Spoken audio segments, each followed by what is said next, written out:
போட்டி தேர்வுக்கு தயாராக அனைவருக்கும் அதிகமான தனக்கும் நான் ராஜ்குமார். இந்த வீடியோவில் என்ன பார்க்க போகிறோம் அப்படின்னு பார்த்தீங்கன்னா கடைசி வாய்ப்பு. ஸோ இந்த எண்ணம் உங்கள் மனசுக்குள்ளே ரொம்ப ஆழமாக இருக்குது அப்படின்னா உங்களுக்கு வரக்கூடிய தேர்வில் TNPSC group 2, group A, group 1 இல்லை குரூப் 4 எக்ஸாம் இந்த வரக்கூடிய தேர்வில் கண்டிப்பாக உங்களால் வெற்றி பெற முடியும். அதுக்கு முன்னாடி வரக்கூடிய தேர்வில் டிஎன்பிஎஸ்சி குரூப் 4 இருக்கலாம், குரூப் 2, குரூப் A இருக்கலாம், பிசியாக இருக்கலாம், எந்த தேர்வாக வேணாலும் இருக்கலாம். வரக்கூடிய தேர்வில் நான் அரசு அதிகாரியாக ஆகும் அப்படின்ற கான்ஃபிடன்ஸ் உங்களுக்கு இருக்குது அப்படின்னா அந்த வீடியோக்குள்ளே கமெண்ட் பண்ணுங்கள். என்ன போஸ்டிங் நீங்கள் போக போகிறீங்க, என்ன டிபார்ட்மெண்ட்டில் நீங்கள் போஸ்டிங் வாங்க போகிறீங்க அப்படின்றத அந்த வீடியோக்குள்ளே கமெண்ட் பண்ணுங்கள். முதல்ல யாரால் வெற்றி பெற முடியும் அப்படின்னு பார்த்தீங்கன்னா, இதுதான் எனக்கு கடைசி சான்ஸ், எனக்கு இந்த கவர்மெண்ட் ஜாப் கிடைச்சே ஆகணும், இதுதான் என்னுடைய வாழ்க்கை, இதுதான் என்னுடைய வாழ்க்கை அப்படின்னு நினைக்கிறாங்க பார்த்தீங்களா. ஸோ அவங்களால கண்டிப்பாக வரக்கூடிய தேர்வில் வின் பண்ண முடியும். அதே போல் ஏற்கனவே எக்ஸாம் எழுதி 1 மார்க் 2 மார்க்கில் மிஸ் பண்ணவங்க, ஒரு கொஷின் தப்பு பண்ணிட்டேன், எக்ஸாமில் தெரியாமல் அந்த கொஷினை தப்பு பண்ணிட்டேன், அதனால் என்னோடய ஜாப் போயிடுச்சு அப்படின்ட்டு இப்போ வரக்கூடிய எக்ஸாமுக்கு வெயிட் பண்ணிட்டு இருக்காங்க பார்த்தீங்களா, அவங்க வரக்கூடிய தேர்வில் கண்டிப்பாக கிளியர் பண்ண முடியும். அது என்ன சார் கடைசி வாய்ப்பு, நான் இப்போ தான் நான் ஃபஸ்ட் டைம் அட்டன் பண்ணுறேன், ஏன் என்னால் வின் பண்ண முடியாதா அப்படின்னு கேட்டிங்கன்னா, உங்களாலையும் வின் பண்ண முடியும். ஆனால் இதுதான் உங்களுடைய கடைசி வாய்ப்பு அப்படின்னு நினச்சி நீங்கள் படிக்கணும். இல்லை நான் ஃபஸ்ட் டைம் தானே அட்டன் பண்ணுறேன், இல்லை செகண்ட் டைம் தானே மெதுவாக அட்டன் பண்ணிக்கலாம், எனக்கு ஏஜ் இருக்குது அப்படின்னு நீங்கள் நினச்சிங்கன்னா அங்கேயே நீங்கள் பின்னோக்கி போக ஆரம்பிச்சிருங்க. உங்களுடைய எண்ணத்திலேயே பார்த்தீங்கன்னா நீங்கள் பின்னோக்கி போக ஆரம்பிக்கிறீங்க.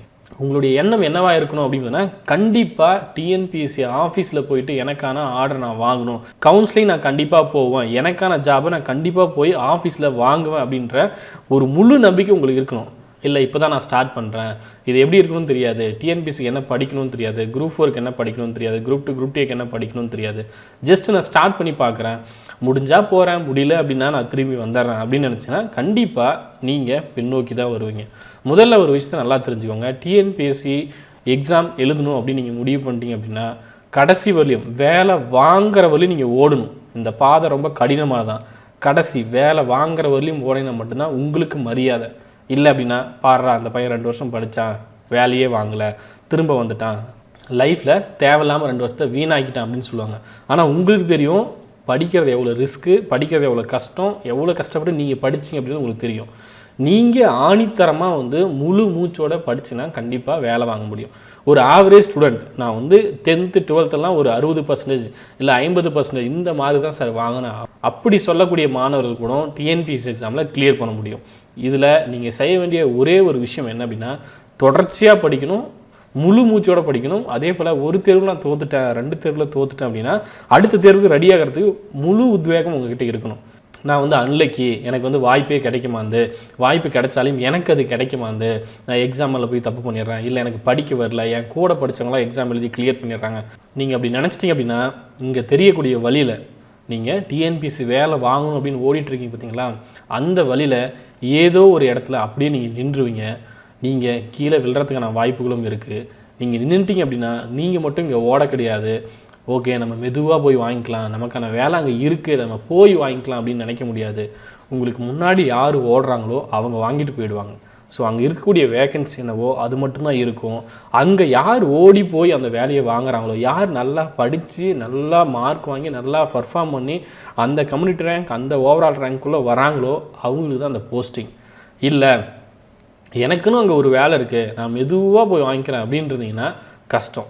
ஏற்கனவே 4 வருஷம் படித்தவங்க, 3 வருஷம் படித்தவங்க, இப்போ புதுசாக படிக்க ஸ்டார்ட் பண்ணுறவங்க, இவங்க எல்லாருமே ஓடுவாங்க. சரிங்களா, அப்போ இது எனக்கு கடைசி வாய்ப்பு அப்படின்னு யார் உள்ளுக்குள்ளே ஆழமாக நினைக்கிறீங்களோ அவங்களால மட்டும்தான் வின் பண்ண முடியும்.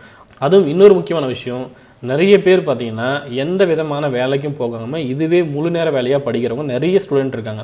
வில்லேஜில் பார்த்தீங்கன்னா இப்போ தருமபுரி இல்லை சேலம் இல்லை கிருஷ்ணகிரி ஒசூர் இல்லை மற்ற தென் மாவட்டங்கள் நிறைய எடுத்துக்குவாங்க. சரிங்களா, தூத்துக்குடி ராமநாதபுரம் இந்த மாதிரி நிறைய மாவட்டங்கள் நீங்கள் எடுத்துக்கலாம்.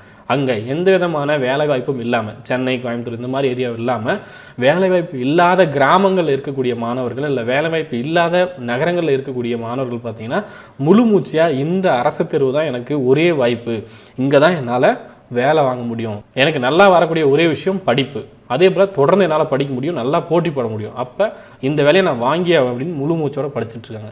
நீங்களும் அவங்க கூட போட்டி போடுறீங்க. இதை பயமுறுத்துறதுக்காக நான் சொல்லலை, நீங்கள் எந்த பாதையில் போயிட்டுருக்கீங்க அப்படின்னு உங்களுக்கு தெரியணும் இல்லையா, அதுக்காக சொல்கிறேன். உடனே வந்து சார் அப்போ நான் 6 மாதமாக படிச்சுட்டு இருக்கேன் என்னால் கிளியர் பண்ண முடியாது அப்படின்னு கேட்டிங்கன்னா ஏற்கனவே ஒரு மாஸ்டர் பிளான் கொடுத்துருக்கோம் இல்லையா, ஒரு நாளைக்கு 3 லெசன் படிக்கணும் 2 லெசன் படிக்கணும் அப்படின்ட்டு. அப்போ 6 மாதத்தில் நீங்கள் தொடர்ச்சியாக படித்தாவே எவ்வளோ படிக்க முடியுன்றதை சொல்லியிருக்கோம். அது நீங்கள் எடுத்து பார்க்கலாம். 6 மாதம் தொடர்ச்சியாக முழு மூச்சோட நீங்கள் படிச்சினா தான் சிலபஸை ஓரளவு 80% 90% உங்களால் கம்ப்ளீட் பண்ண முடியும். அது இல்லாமல் ரிவிஷன் பண்ணும்.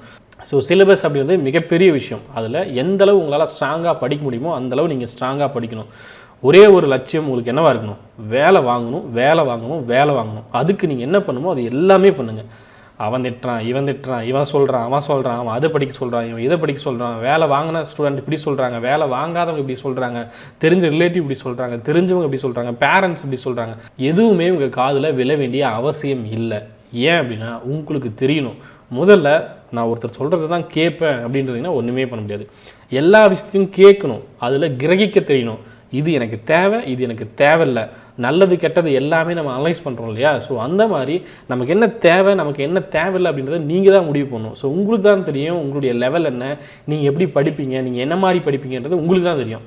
இப்போ நானே இருக்கேன் சார் நீங்கள் நல்லா படிப்பீங்க உங்களால் வேலை வாங்க முடியும் அப்படின்னு 19 சொல்கிறேன் அப்படின்னா முதல்ல நீங்கள் எப்படி படிப்பீங்க, எத்தனை நாளாக படிச்சுட்ருக்கீங்க, உங்களுக்கு முதல்ல டிஎன்பிஎஸ்சியில் இன்ட்ரெஸ்ட் இருக்கா, கவர்மெண்ட் ஜாபை பற்றி உங்களுடைய எண்ணம் என்ன, இதெல்லாம் நீங்கள் அனலைஸ் பண்ணணும். ஒரு சிலராக சொல்லுவாங்க டிஎன்பிஎஸ்சி நான் ஏன் படிக்கணும் அப்படின்வாங்க, நான் ப்ரைவேட் ஜாபுக்கு போயிறேன் அப்படின்வாங்க. அவங்கள கொண்டு டிஎன்பிஎஸ்சி படிக்க சொன்னால் படிக்கவே முடியாது. 6 மாதம் உட்காந்து படிக்க சொன்னால் இத்தனை வருஷம் நான் படித்ததே கஷ்டம், நான் இனிமேல் ஏன் படிக்கணும்னு கேட்குறவங்களாம் இருக்காங்க. பிஎஸ்சி எக்ஸாம் படிக்கவே கஷ்டம் அப்படின்னு சொல்கிறவங்களா இருக்காங்க. நான் ஒரு ப்ரைவேட் ஜாபுக்கு போயிடறேன் 8000 ரூபா சம்பளத்துக்கு நான் போய்க்கிறேன் அப்படின்றவங்க இருக்காங்க. அந்த மாதிரி சோம்பேறித்தனத்தில் நீங்கள் இருக்கீங்க அப்படின்னா டிஎன்பிஎஸ்சிக்குள்ளே வரவே முடியாது, வந்தாலும் நீங்கள் வெற்றி பெறவே முடியாது. நான் வந்து ஒரு ஹார்ட் ஒர்க்கர் ப்ளஸ் ஒரு ஸ்மார்ட் ஒர்க்கர். என்னுடைய டைமை எனக்கு சரியாக பயன்படுத்த தெரியும். டைம் மேனேஜ்மெண்ட் எனக்கு சரியாக வரும்.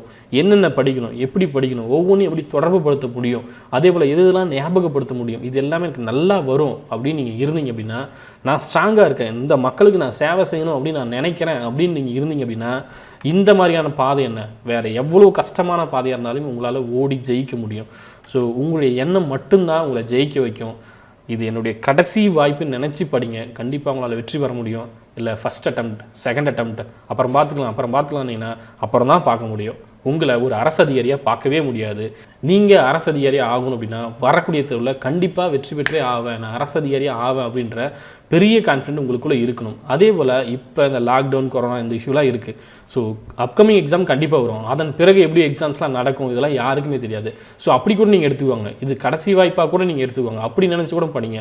ஏன்னா இப்போவே எக்ஸாம்லாம் லேட் ஆகிட்டு இருக்கு. ஸோ வரக்கூடிய தேர்வு தான் என்னுடைய கடைசி தேர்வு. ஒரு சிலருக்குலாம் பார்த்தீங்கன்னா ஒரு சில எக்ஸாம் பிசி எக்ஸாம் இந்த மாதிரியான தேர்வுலாம் பார்த்தீங்கன்னா ஏஜ் பார் ஆகும். ஸோ அவங்களாம் பார்த்தீங்கன்னா வரக்கூடிய எக்ஸாம் தான் எனக்கு கடைசி எக்ஸாம் அப்படின்னு நினச்சி படிங்க. ஸோ அப்போ தான் உங்களால் வெற்றி பெற முடியும். ஸோ உங்களுக்கு நல்லாவே தெரியும் வெற்றியோ தோல்வியோ அது உங்களுடைய உழைப்பை பொறுத்தது. நான் பெருசாக சாதிக்கணும் அப்படின்னு நினைங்க, உள்ளுவதெல்லாம் உயர்வுள்ளது அப்படி நினச்சினா மட்டும்தான் உங்களுக்கு மிகப்பெரிய ஒரு மன நிறைவு வரும். அதே போல் ஃபுல் அண்ட் ஃபுல் ஒரு நேர்மறை எண்ணத்தோடு நீங்கள் இருப்பீங்க, ஃபுல் பாசிட்டிவ் எனர்ஜியோடு நீங்கள் இருக்கணும் அப்படின்னா நீங்கள் முதல்ல நேர்மறையான எண்ணங்களை நினைக்கணும், அதையே ஃபாலோ பண்ணணும். சரியா? கண்டிப்பாக இந்த வீடியோ உங்களுக்கு பயனுள்ள வகையில் இருக்கும் அப்படின்னு நான் முழுமையாக நம்புகிறேன். உங்கள்கிட்ட புத்தகம் இல்லை, டிஎன்பிஎஸ்சி எக்ஸாம்ஸ்க்கு படிக்க புத்தகம் இல்லை அப்படின்னா 5 யூனிட்கான புத்தகம் ரெடி பண்ணியிருக்கோம். ஹிஸ்ட்ரி, அதே போல் இந்திய ஆட்சியல், இந்திய தேசிய இயக்கம், இந்திய பொருளாதாரம், இந்தியாவின் புவியியல். இந்த புத்தகம் உங்களுக்கு வேணும் அப்படின்னா வீடியோக்கு லிங்க் கொடுத்துருப்பாங்க. ஸோ அந்த லிங்க் யூஸ் பண்ணி நீங்கள் ரிஜிஸ்ட்ரேஷன் பண்ணிட்டு புத்தகம் அதன் பிறகு வாங்கிக்கலாம். இதை பற்றின முழுமையான வீடியோ ஏற்கனவே போட்டிருப்பாங்க, அதை நீங்கள் ரெஃபர் பண்ணிக்கோங்க. நன்றியுடன் அதியமான் குழுமம், கட்டளை தவம் ஆற்றல் வரும். நன்றி, வணக்கம்.